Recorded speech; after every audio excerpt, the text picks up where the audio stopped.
मुळामध्ये सन्माननीय ज्येष्ठ ॲडव्होकेट कपिल सिब्बल साहेब यांनी जी सर्वोच्च न्यायालयामध्ये आर्ग्युमेंट केली त्यांनी त्यांची बाजू मांडली आहे. पण त्याच्यामुळं अमुक होईल तमुक होईल तमुक होईल हे सगळं मीडियामध्ये चाललं आहे. कुठल्याही बाबतीमध्ये मी सहमत नाही. मुळामध्ये आमचाही अभ्यास आहे. नाण्याला दोन बाजू असतात. आता त्यांची ठाकरे जे आहेत उद्धवजी त्यांच्या वकिलांनी त्यांची बाजू मांडली.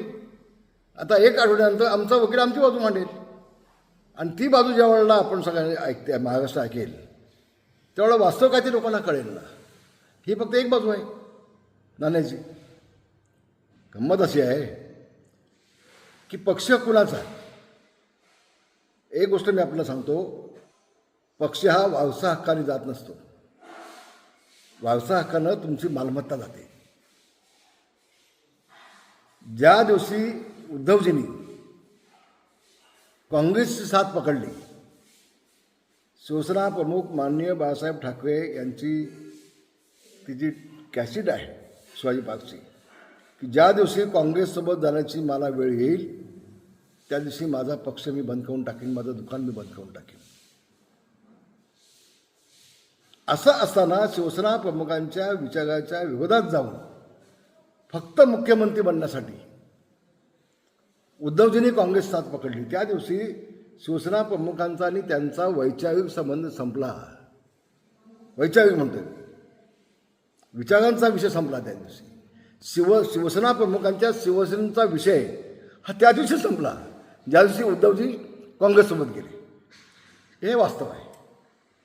आणि आम्ही शिवसेना प्रमुखांची विचारधारा सोबत घेऊन त्यांची शिवसेना सोबत घेऊन पुढे चाललो आहे. ही महत्त्वाची भूमिका घेऊन या दोन गोष्टी आपण लक्षात घ्या. पहिल्यांदा ह्याच्यावरती कोणी काय बोलतच नाही.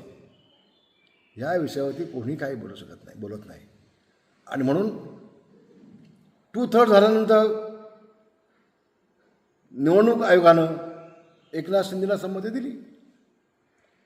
नियम आहे. शेड्यूल 10 तुम्ही बघा काय म्हणताय ते. 2/3 आमचा तो संविधानात दिलेला अधिकार आहे एकनाथ शिंदेना तो. आणि पुढचं सांगतो तुम्हाला आम्ही, उद्धवजींकडनं जी एक चूक झाली मोठी, ती त्यांनी निवडणुकीला विधिमंडळामध्ये सामोरं न जाता त्यांनी अड्ड्याविषयीच मुख्यमंत्रीपदाचा राजीनामा देऊन मोकळे झाले. घाबरले ते. या मुद्द्यावरती कोण येतच नाही, कोण पाहतच नाही. बिलकुल होय, विधिमंडळ वेगळं, पक्ष वेगळा म्हणता तुम्ही, घटना म्हणता तुम्ही. तर घटनेमध्ये तर शिवसेना प्रमुखांनी भूमिका पक्षाची स्पष्ट केली होती की आम्हाला काँग्रेससोबत जाणं नाही. ज्या दिवशी जाणार त्या दिवशी सगळं संपलं पक्षाचं. तिथं सगळं संपलं ना. आणि 2018ची घटना काय म्हणते, एकनाथ शिंदेची जी घटना जी आहे ती काय म्हणते, त्या दोन्ही ज्या वेळेला समोर येतील, आर्ग्युमेंट होईल त्यावेळेला वास्तव समोर येईल ना तुमच्या काय ते नेमकं. त्याच्या आधी कशाला तुम्ही ढोल वाजवत आहे. संजय गाव साहेबांचं कामच आहे ते ढोल वाजवायचं. तर त्याच्यावरती तुम्ही जाऊच नका ना. मग आता या पक्षात जाणार का, त्या पक्षात जाणार का, त्या पक्षात जाणार का, हे प्रश्न विचारण्यापेक्षा आता उद्धवजींना तुम्ही काँग्रेससोबत घेऊन गेलात, राष्ट्रवादीमध्ये फूट पडली. मग आता नेमकं उद्धवजी कुठं जाणार आहे त्याचं तुम्ही बघा ना. आम्हाला कशाला सांगताय कुठल्या पक्षात आम्ही काय जाणार ते. चिंता आमची नको. तुम्ही स्वतःचीच काळजी घेतली पाहिजे. स्वतःचं तुम्ही पुढं काय करणार आहे ते तुम्ही लोकांना सांगितलं पाहिजे. आणि अजून दुसरी बाजू ऐकायची आहे आपल्याला. आम्हाला कसलीही अडचण नाही. एक सांगतो तुम्हाला पुन्हा एकदा, ज्याच्याकडे मेजॉरिटीचा पक्ष. आज एकनाथ शिंदेंनी 40 आमदार होते, 60 आमदार निवडून आणले. उद्धवजी आमदार किती आहेत? 20. मग ज्याच्याकडे 20 आमदार आहेत त्याचा पुढे पक्ष, की ज्याच्याकडे 60 आमदार आहेत त्याच्याकडे पक्ष. काहीतरी विचार होणार की नाही. आणि महाराष्ट्राची जनताने कौल कुणाच्या बाजूने दिला आहे? एकनाथ शिंदेच्या बाजूने कौल दिला आहे की उद्धवजींच्या बाजूने कौल दिला आहे? हे देखील तेवढं स्पष्ट आहे.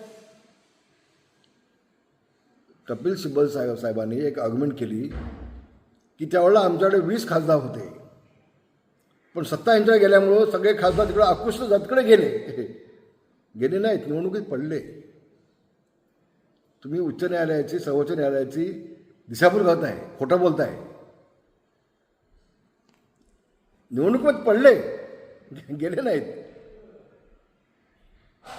खोटं बोल पण गेटून बोल ही भूमिका घेण्यापेक्षा वास्तविक सुप्रीम कोर्टाला कळलाच आहे ना उद्याच्या आर्ग्युमेंटनंतर. आता तुमचे 6 खासदार आले एकनाथ शिंदे पुन्हा. आता खासदार आले तुमचे 6 खासदार तुमचे आले 9 पैकी. 20 खासदार निवडणुकीमध्ये उभे झाले, काही पडले ना, 11 खासदार पडले तुमचे. तर पक्ष त्यांचा होता म्हणून तिकडे आकृष्ट झाले सत्तेकडे, असं जी स्टेटमेंट दिले कपिल सिब्बल साहेबांनी ती चुकीची आहे. दिशाभूल करणारी आहे, न्यायालयाची दिशाभूल करणारी आहे. पण वास्तव काय आहे ते पण समजून घ्या. आणि याच्या आधी अगदी इंदिराजी गांधींपासून मग तो खटागा निशाणे असू देत, तो गाय बछडा निशाणे असू देत, ती धनुष्यबाण हाताची निशाणे असू देत, ह्या सगळ्या निशाणे बदलले गेले ना त्यावेळेला. बदलले गेले ना. आणि अध्यक्ष कोण पक्षाचा? पक्ष तोच आहे. अध्यक्ष कोण हे शिवसेने ठरवणार ना, की बाळासाहेबांचा मुलगा उद्धव आहे म्हणून बाळासाहेबांनी उद्धवच अध्यक्षपद देणार असं नाही. असं नाही. आम्ही सगळे एकनाथ शिंदेच्या सोबत आहोत शिवसेना म्हणून. शिवसेना प्रमुख ते आहेत. शिवसेना प्रमुखांची शिवसेना आमची आहे असं आमचं मत आहे, म्हणणं आहे, ठाम म्हणणं आहे. कारण शिवसेना प्रमुखांची भूमिका आम्हीच घेऊन चाललो आहे, उद्धवजींनी सोडली. काय म्हणतात 1966 सालामध्ये शिवसेना प्रमुखांनी शिवसेनेची स्थापना केली आणि तुम्ही आम्हाला सांगताय? हे माहिती नाही आम्हाला. आणि आम्हाला एक्सेप्ट आहे ना ते. आम्ही कुठे नाकारलं आहे कधी ती? मग तीच शिवसेना आम्ही पुढे घेऊन चाललो आहे की. उद्धवजींनी सोडली ना ती विचार बाळासाहेबांची.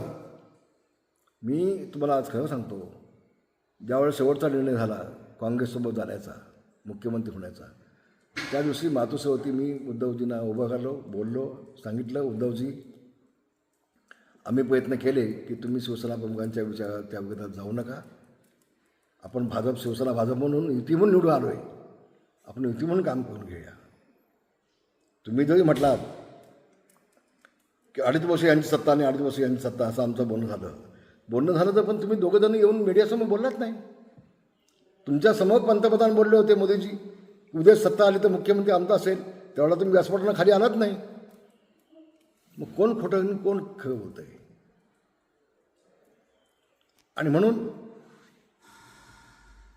आपण निवडणूक लढलो शिवसेना भाजप म्हणून आणि तुम्ही मुख्यमंत्री झालात काँग्रेससोबत जाऊन. ही विचारधारा शिवसेना प्रमुखांची नाही. शिवसेना प्रमुख कधीही मुख्यमंत्री झाले असते, लोकसभेचे अध्यक्ष झाले असते. साहेब कधी निवडणूक लढले नाहीत, कधी विधिमंडळात गेले नाहीत, कधी मंत्रालयामध्ये गेले नाहीत. साहेबांची भूमिका ही तुम्ही चालवत नाही ना उद्धवजी. साहेबांच्या नेमकं विधार्थी भूमिका घेऊन सुद्धा चालले आहेत.